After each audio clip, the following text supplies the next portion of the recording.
Tidak banyak yang tahu, masyarakat Indonesia, apalagi para pengikut-pengikut yang hari ini masih setia dengan para habaib.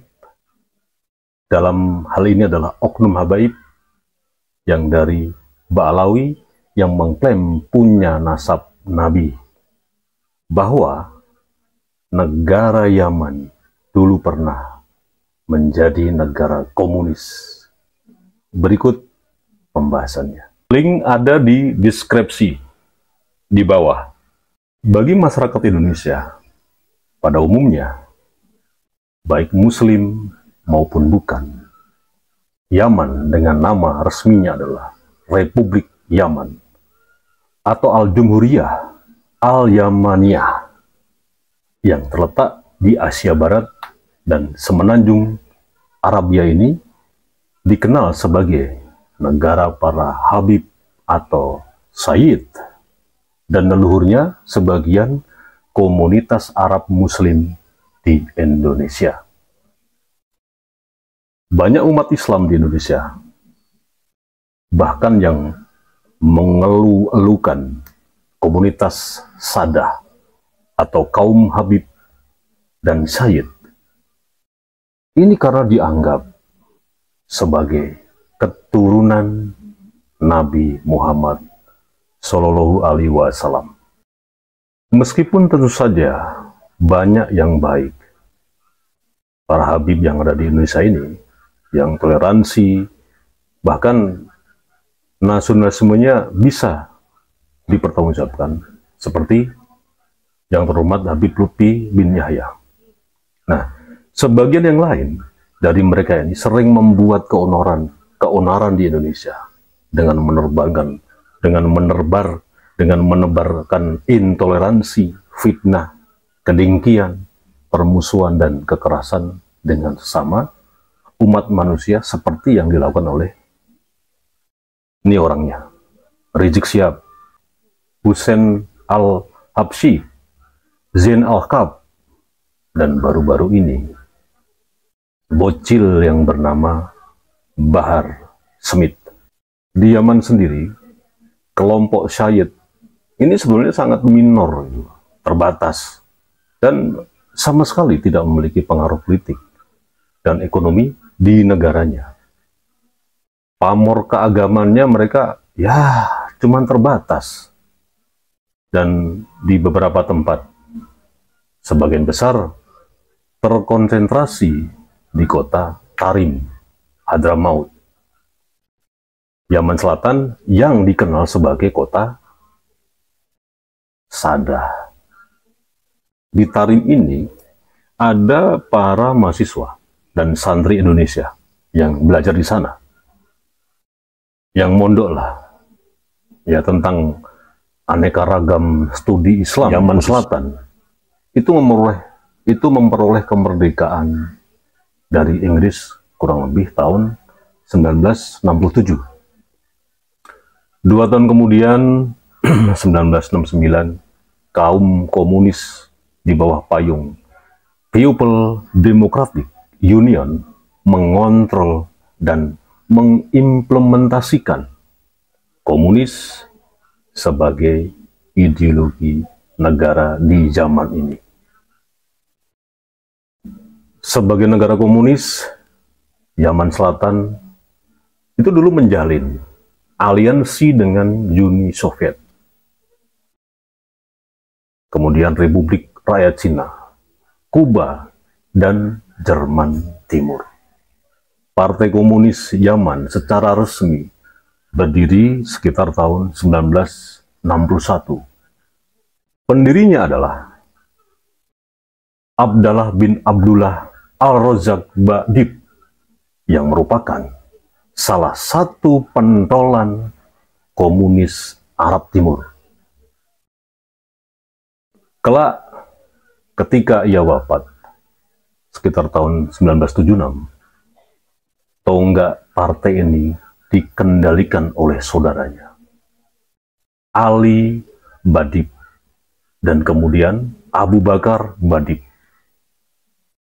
Pada tahun 1986, Partai Komunis Yaman bersama sejumlah partai dan kelompok kiri lainnya, termasuk ada partai Ba'ath, bergabung dengan partai yang bernama Sosialis Yaman yang berhaluan Marxis-Leninis. Itu Partai Sosialis Yaman yang berdiri pada tahun 1978. Nah, kemudian mereka bergabung, atau ini merupakan gabungan dari berbagai elemen partai, dari kelompok politik beraliran kiri, baik di zaman selatan maupun di zaman utara. Ini pendirinya juga seorang Partai Sosialis Yaman, adalah Abdul Fattah Ismail yang sangat pro-Soviet waktu itu. Ada cukup banyak sebetulnya tokoh dan pentolan kelompok atau partai komunis, sosialis, atau Marxis-Leninis ini yang di Yaman. Seperti ini, selain beberapa yang disebutkan yang di atas ya, contoh saja seperti Haidar Abu Bakar Al-Atas. Ini pernah ditunjuk oleh Presiden Ali Abdullah Saleh sebagai Perdana Menteri Republik Yaman pada tahun sekitar 1990 sampai 1994. Kemudian Muhammad Ghalib Ahmad. Ada lagi Ali Nasir Muhammad, Ali Salim Al-Bid, ada juga Ali Saleh Obad, Yasin Said Nu'man, Abdul Rahman Al-Asgaf, dan seterusnya. Nah, dengan fakta sejarah ini, bahwa Yaman, khususnya di Yaman Selatan, itu pernah menjadi negara komunis yang teraliansi oleh seperti Soviet, Cina, Kuba, dan sebagainya. Ini sejarah kan tidak bisa dipatahkan. Ini fakta sejarah.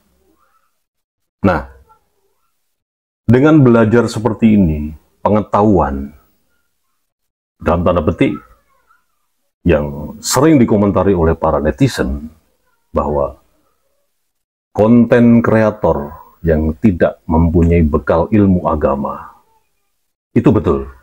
Tapi konteksnya adalah tentang syariat, fikih, apalagi nasab.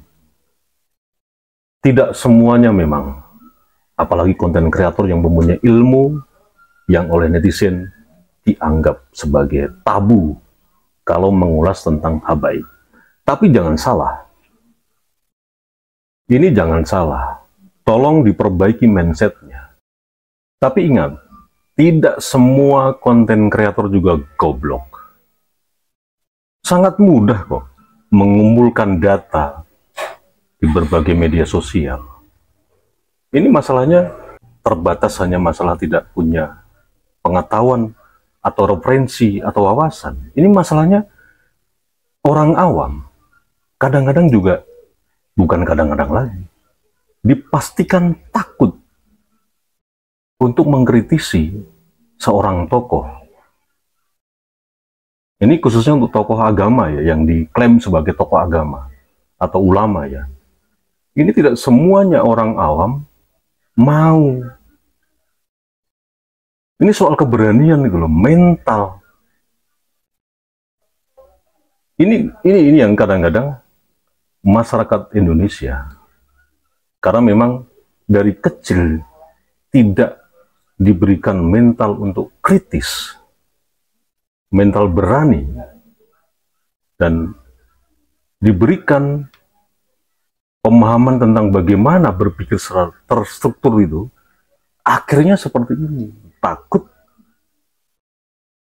Karena kebenaran waktu kita kecil, itu kebenaran yang dipunyanya orang dewasa. Kita tidak pernah diapresiasi pendapat kita. Waktu kecil ya, dari PAUD, mungkin sampai hari ini.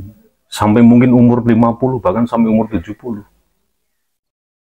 Karena menganggap orang lain itu yang paling benar.